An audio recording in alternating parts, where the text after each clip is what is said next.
Nandito na tayo ulit mga idol sa may Cubao Lalim. At ito yung kalagayan dito. May mga nag-baslin na dun sa unahan. Ayun, baslin.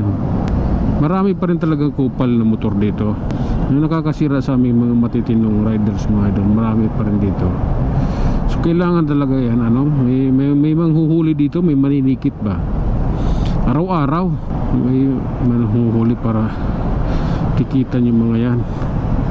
Kailangan kasi mga idol maubos yung mga yan Pag hindi kasi binawian ang lisensya yung mga yan, hindi titigil.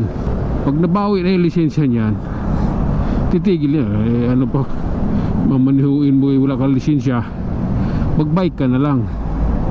Ganun lang naman yun. Kaya ayos yung taxi ni brother open air, walang aircon, bukas ang bintana.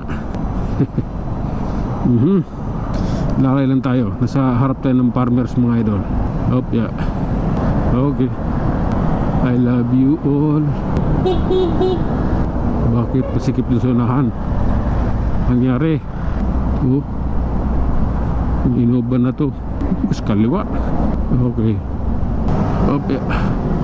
Oh my goodness, Pitwason ko ba mga idol? Akit na tayo ng Minabi nyo.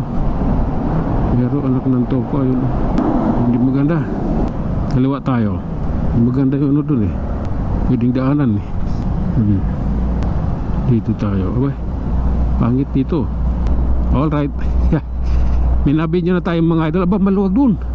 Nangyari, bakit maluwag dito? Himala dito.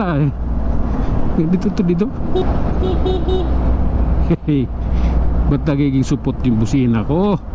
Nangyari,